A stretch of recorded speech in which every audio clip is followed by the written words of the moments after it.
أعوذ بالله من الشيطان الرجيم بسم الله الرحمن الرحيم إن الذين تولوا منكم يوم التقى الجمعان إنما استزلهم الشيطان ببعض ما كسبوا ولقد عفا الله عنهم إن الله غفور حليم صدق الله العظيم۔ بے شک وہ لوگ جو تم میں سے پیٹ پھیر کر بھاگے اس دن جس دن دونوں فوجیں آمنے سامنے ہوئی، انما استزلهم الشیطان، بے شک ان کو پھسلایا شیطان نے بعض اس چیز کی وجہ سے انہوں نے کمائی، البتہ تحقیق اللہ رب العزت نے معاف کر دیا ان کو، بے شک اللہ رب العزت معاف کرنے والے اور بردبار ہیں۔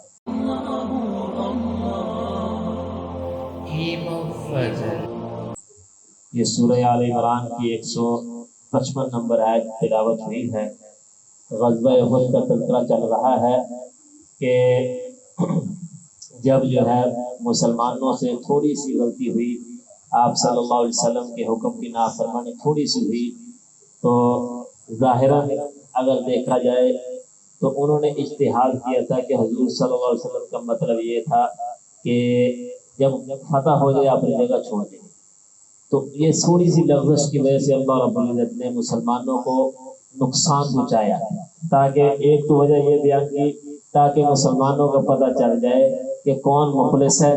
اور کون منافق ہے، اس لیے اللہ رب العزت نے یہ کیا۔ اور جب افراتفری ہوئی، جب لشکر مسلمانوں کا لشکر درمیان میں آ گیا، اب جو ہے صحابہ میں سے مخلصین صحابہ جو تھے وہ بھی بھاگ گئے، پتہ نہیں چلا۔ ایک وجہ تو یہ ہے کہ جب یہ خبر پھیل گئی کہ حضور صلی اللہ علیہ وسلم نعوذ باللہ شہید ہو گئے ہیں، اب صحابہ کو پتہ نہیں چلا، جیسے عمر رضی اللہ تعالیٰ کے بارے میں آتا ہے کہ ان کو بھی پتہ نہیں چل رہا، اور اسی طرح جو مخلص صحابہ تھے وہ بھی جنگ سے بھاگنے کے لیے چل پڑے۔ ان میں سے حضرت عثمان رضی اللہ تعالیٰ عنہ جو ہے خلیفہ ثانی وہ بھی تھے۔ ایک مرتبہ حضرت عبداللہ ابن عمر رضی اللہ تعالیٰ عنہ مسجد نبوی میں بیٹھے حدیث کا درس دے رہے تھے، بڑا مجمع تھا، اور ایک مصر کا آدمی آیا، اس لیے کہ صحابہ سے بغض رکھنے والے اس دور میں نہیں بلکہ حضرت عثمان رضی اللہ عنہ کے دور سے چلے آ رہے ہیں۔ عبداللہ ابن سبا جو سب سے پہلا حضرت عثمان رضی اللہ عنہ کے خلاف جس نے محاذرائی کی، وہ عبداللہ ابن سبا ہے، مصر کا رہنے والا تھا، اور مصری آدمی جو ہے وہ آیا، پوچھا لوگوں سے یہ کس کا مجمع ہے، یہ بزرگ کون ہے؟ وہ فرمایا کہ یہ عبداللہ ابن عمر ہے۔ وہ کہنے لگا نام تو بڑا سنا میں نے، چلو اب زیارت بھی کر لیتے ہیں۔ جب ان کی مجلس میں آیا، آگر اس نے سوال کیا کہ مجھے یہ بتاؤ کہ آپ عثمان رضی اللہ عنہ کے بارے میں کیا آپ کا خیال ہے؟ وہ کہنے لگے کہ بہت نیک آدمی تھے۔ وہ کہتے ہیں نیکی کی وجہ کیا ہے؟ کہنے لگے وہ بدر میں شریک ہوئے تھے، اس لیے کہ صحابہ میں جو بدر میں شریک ہوا تھا اس کو بڑی عزت کی نگاہ سے دیکھا جاتا ہے، اور بلکہ ان کا ہر لحاظ سے خیال کیا جاتا تھا۔ تو وہ کہنے لگا عثمان تو بدر میں شریک ہی نہیں ہوئے تھے، جبکہ سب سے پہلا اسلام میں جہاد یہی تھا اور یہ افضل جہاد تھا، اور اس میں وہ شریک نہیں ہوئے۔ پھر اب دوسرا سوال اس نے کیا، یہ مجھے بتلاؤ کہ عثمان رضی اللہ تعالیٰ عنہ غزوہ احد میں بھاگے تھے یا نہیں بھاگے تھے؟ حضرت عبداللہ ابن عمر فرمانے لگے کہ بھاگے تھے۔ تو پھر تیسرا اس نے سوال کیا، مجھے یہ بتلاؤ کہ جب حضور صلی اللہ علیہ وسلم نے بیعت رضوان دی تھی کیکر کے درخت کے نیچے، اس وقت حضرت عثمان تھے یا نہیں؟ تو عبداللہ ابن عمر فرمانے لگے کہ نہیں تھے۔ تب اس نے نعرہ لگایا کہ پھر آپ اس کو کیسے ترجیح دے رہے ہو، کیسے اس کی عزت بڑھا رہے ہو؟ پھر عبداللہ ابن عمر رضی اللہ عنہ کھڑے ہوئے، ان کو غصہ آیا، وہ کھڑے ہو کے پکڑا اس کو، ادھر آ گئے، اب اس کے جواب بھی سن کے جائے۔ وہ کہنے لگے عبداللہ ابن فرمان لگے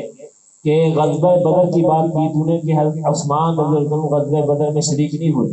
اس کی وجہ یہ تھی کہ عثمان رضی اللہ عنہ کے گھر میں حضور صلی اللہ علیہ وسلم کی بیٹی تھی، اور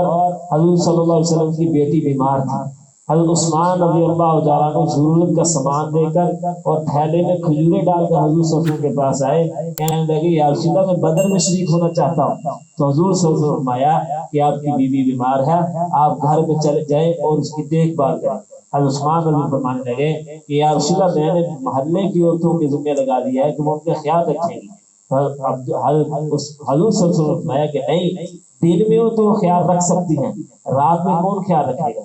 آپ جو ہے واپس جائیں، اور آپ جو ہے آپ کو ویسے ہی ثواب ملے گا جیسے غزوہ بدر میں شریک ہونے والوں کو ملتا ہے، اور ویسے ہی آپ کو مال غنیمت ملے گا جیسے ان لوگوں کو ملے گا جو شریک ہوئے تھے۔ تو فرمانے لگے عبداللہ ابن عمر فرمانے لگے کہ حضور صلی اللہ علیہ وسلم نے ان کو حکم دیا تھا کہ آپ گھر میں جائیں۔ جب حکمن حضور صلی اللہ علیہ وسلم کا گھر میں ٹھہرے تھے، پھر بعد میں واپس آ کر حضور صلی اللہ علیہ وسلم نے ویسے ہی جیسے دوسرے لوگوں کو مال غنیمت میں حصہ دیا تھا، حضرت عثمان رضی اللہ تعالیٰ کو بھی حصہ دیا تھا، اس لیے کہ حضور صلی اللہ علیہ وسلم حکم کی وجہ سے وہ گھر میں ٹھہرے تھے۔ اب دوسرا سوال آپ کا یہ تھا کہ حضرت عثمان رضی اللہ تعالیٰ جو ہے وہ غزوہ احد کے دن بھاگے تھے، اس کی وجہ یہ اللہ رب العالمین نے قرآن کریم میں بیان فرما دی کہ صحابہ سے تھوڑی سی غلطی ہوئی تھی، اس وجہ سے اللہ رب العزت نے صحابہ کو آزمائش میں ڈالا۔ پھر آگے فرما دی وَلَقَدْ عَفَا اللَّهُ عَنْهُمْ کہ اللہ رب العزت نے ان کو معاف کر دیا۔ جب اللہ رب العزت نے ان کو معاف کر دیا، اب تو کون ہوتا ہے ان پر اشکال کرنے والا؟ تو اس لیے جو صحابہ بھاگے تھے وہ سہون بھاگے تھے، جان بوجھ کر نہیں بھاگے تھے۔ ایک وجہ یہ کہ حضور صلی اللہ علیہ وسلم کی شہادت کو سن کر کسی کو سب کے حواس باختہ ہو گئے تھے کہ جب حضور صلی اللہ علیہ وسلم جہاں نہیں رہے تو پھر وہ اس لیے بھاگے تھے۔ تو فرمایا اللہ رب العزت نے سب کو معاف کر دیا تھا، اس لیے کہ جب اللہ نے معاف کر دیا تو اشکال کرنے والا کون؟ اب تیسرا سوال یہ تھا تیرا کہ بیعت رضوان میں وہ شریک نہیں ہوئے تھے، تو حضور اس کا پس منظر یہ ہے کہ حضور صلی اللہ علیہ وسلم جو ہے 1500 صحابہ کے ساتھ جو ہے عمرے کی غرض سے آئے، اور جب مکہ والوں کو پتا چلا کہ حضور صلی اللہ علیہ وسلم آئے ہوئے ہیں، وہ ہمارے اوپر حملہ کرنا چاہتے ہیں، اب انہوں نے پابندی لگا دی کہ آپ مکہ میں داخل نہیں ہو سکتے۔ حضور صلی اللہ علیہ وسلم نے صحابہ میں مشورہ کیا کہ جا کر ان کو بتایا جائے کہ ہم جو ہے جنگ کے لیے نہیں آئے، ہم تو صرف عمرے کی غرض سے آئے ہیں۔ تو حضرت حضور صلی اللہ علیہ وسلم حضرت عمر رضی اللہ عنہ کو کہا کہ آپ جائیں سفیر بن کر اور ان کو بتا کر آئے۔ حضرت عمر رضی اللہ عنہ فرمانے لگے کہ یا رسول اللہ آپ کا حکم ہے سر آنکھوں پہ، لیکن اب میرے اندر جو ہے وہ برداشت کا مادہ کم ہے، اس لیے کہ اگر انہوں نے کوئی خلاف طبیعت میرے بات کرتی ہو سکتا ہے مجھے غصہ آ جائے، بات بگڑ جائے، تو اس لیے میں آپ کو مشورہ دیتا ہوں کہ آپ عثمان رضی اللہ عنہ کو بھیجیں، اس لیے کہ عثمان رضی اللہ عنہ کی طبیعت ٹھنڈی ہے، اور ویسے بھی مکہ والوں پر ان کے احسانات ہیں، اس لیے کہ یہ حضرت عثمان رضی اللہ عنہ زمانے جاہلیت میں بھی ان پر احسانات کیا کرتے تھے، تو اس لیے حضرت عثمان رضی اللہ عنہ کو حضور صلی اللہ علیہ وسلم کو بھیجا، جا کر ان کو کہہ کر آؤ کہ ہم جنگ کے لیے نہیں آئے، ہم تو صرف آئے ہیں عمرہ کی غرض سے۔ اب جب حضرت عثمان رضی اللہ عنہ گئے اور جا کر ان سے بات چیت کو کہنے لگے کہ آپ عمرہ کر لیں، ہم حضور صلی اللہ علیہ وسلم کو عمرہ نہیں کرنے دیں گے۔ حضرت عثمان رضی اللہ عنہ فرمانے لگے کہ جب تک حضور صلی اللہ علیہ وسلم عمرہ نہیں کریں گے میں بھی نہیں عمرہ کروں گا۔ اب جو ہے انہوں نے یہ بات اڑا دی، افواہ اڑا دی کہ عثمان رضی اللہ عنہ کو شہید کر دیا۔ تو جب حضور صلی اللہ علیہ وسلم کے پاس یہ بات پہنچی کہ انہوں نے حضرت عثمان رضی اللہ عنہ کو شہید کر دیا ہے، تو اب حضور صلی اللہ علیہ وسلم نے صحابہ سے اس بات پر وعدہ لیا کہ ہم عثمان رضی اللہ عنہ کا بدلہ لے کر جائیں گے۔ جب صحابہ سے بیعت کس چیز کی، وعدہ کس چیز کا ہو رہا ہے کہ حضرت عثمان رضی اللہ عنہ کو شہید کر دیا، انہوں نے ہم عثمان رضی اللہ عنہ کو بدلہ لے کر جائیں گے۔ تو جب بیعت ہی حضرت عثمان رضی اللہ عنہ کے قتل کی وجہ سے ہوئی تھی، پھر حضور صلی اللہ علیہ وسلم نے سارے صحابہ کا ہاتھ رکھ کر اوپر اپنا دوسرا ہاتھ رکھا کہ یہ عثمان رضی اللہ عنہ کا ہاتھ ہے، یہ ان کی طرف سے بیعت ہے۔ جب حضور صلی اللہ علیہ وسلم نے بیعت حضرت عثمان رضی اللہ عنہ کے نام پر کی ہے، اب تو کون اقرار کرنے والا ہوتا ہے؟ تو اس لیے بعض لوگ جو ہیں اس طرح کی آیتیں لے کر یا اس طرح کی کوئی دوسری باتیں لے کر وہ صحابہ پر اعتراض کرتے ہیں کہ دیکھو اس میں آیا کہ ان الذین تولوا منکم یوم التقى الجمعان، کہ بے شک صحابہ جو ہے وہ جنگ احد کے دن وہ بھاگ گئے تھے، وہ پیٹ پھیر کر بھاگے تھے، ان میں حضرت عثمان رضی اللہ عنہ بھی تھے، لیکن اللہ رب العزت نے جب ان کو سرٹیفکیٹ دے دیا رضی اللہ عنہ ورضوا عنہ کہ میں ان سے راضی وہ مجھ سے راضی، اب ہم کون ہوتے ہیں ان پر اعتراض کرنے والے؟ اس لیے جو صحابہ کے دشمن ہے وہ اس طرح کی آیتیں لیتے ہیں، اور آیتیں لے کر جو ہے جو کم علم لوگ ہیں ان کے سامنے صحابہ کے دل کا جو صحابہ کے بارے میں ان کو بغض ڈالتے ہیں ان کے دلوں میں۔ تو اس لیے اس طرح کی باتیں اگر صحابہ کسی صحابی کے بارے میں اس طرح کی کوئی بات کرے تو فوراً اس کو روک، نہیں ایسے نہیں، صحابہ کے بارے میں کوئی بات نہیں، اس لیے کہ صحابہ اگر درمیان سے نکل گئے، اگر صحابہ مخلص نہیں تھے پھر ہم تک قرآن کیسے پہنچے؟ اگر صحابہ مخلص نہیں تھے حضور صلی اللہ علیہ وسلم کے ساتھ تو ہمارے پاس حدیث کیسے پہنچی ہے؟ اس لیے کہ یہ سارا دین صحابہ کے توسط سے ہم تک پہنچا ہے، اور ان لوگوں کی قربانیاں ہیں کہ انہوں نے قربانیاں دے کر، جیسے میں نے پہلے عرض کیا تھا کہ جنگ جمامہ میں مسلمہ کذاب کے خلاف جو جنگ ہوئی تھی 1400 صحابہ شہید ہوئے تھے، ان میں سے 700 قرآن کے قاری تھے، 700 قرآن کے قاری۔ اس وقت